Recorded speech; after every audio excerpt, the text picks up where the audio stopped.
বিএনপির পক্ষ থেকে আগামী জাতীয় নির্বাচনের জন্য কোনো আসনে বা কোনো প্রার্থীকে সবুজ সংকেত দেয়া হয়নি বলে জানিয়েছেন দলের সিনিয়র যুগ্ম মহাসচিব রুহুল কবির রিজভী।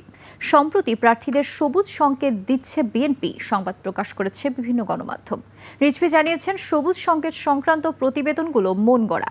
নয়াপল্টনে কেন্দ্রীয় কার্যালয়ে সংবাদ সম্মেলনে একথা জানান রুহুল কবির রিজভী। আপনার প্রিয় কাপড়ের যত্নে এলো এনজাইম সমৃদ্ধ Arik silver wash detergent powder 500 গ্রাম মাত্র 70 টাকা। প্রিমার্ক। নেতাকর্মীদের বিভ্রান্ত না হওয়ার আহ্বান জানিয়ে তিনি বলেন, বিএনপির মনোনয়নের নামে নাম প্রকাশ করে মিথ্যা তথ্য দিয়ে অপপ্রচার চালিয়ে বিভ্রান্ত তৈরির চেষ্টা করছে একটি মহল। তিনি বলেন, উপযুক্ত সময়ে দলের নির্ধারিত প্রক্রিয়ার মাধ্যমে যাচাই বাছাই করে যোগ্য ও সর্বোপরি জনগণের কাছে গ্রহণযোগ্য জনপ্রিয় প্রার্থীকেই বেছে নিয়ে তাদের নাম প্রকাশ করা হবে।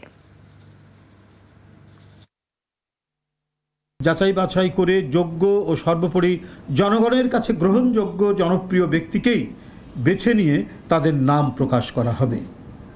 কোনো নির্বাচনী এলাকায় কোনো প্রার্থীকে গ্রিন সিগন্যাল বা সবুজ সংকেত দেয়া হয়নি।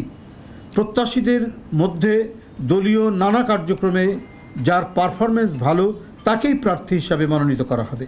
বিএনপির মনোনয়ন দেওয়া হয় তার নিজস্ব গঠনতান্ত্রিক উপায়ে, কোনো সবুজ সংকেতের মাধ্যমে নয়।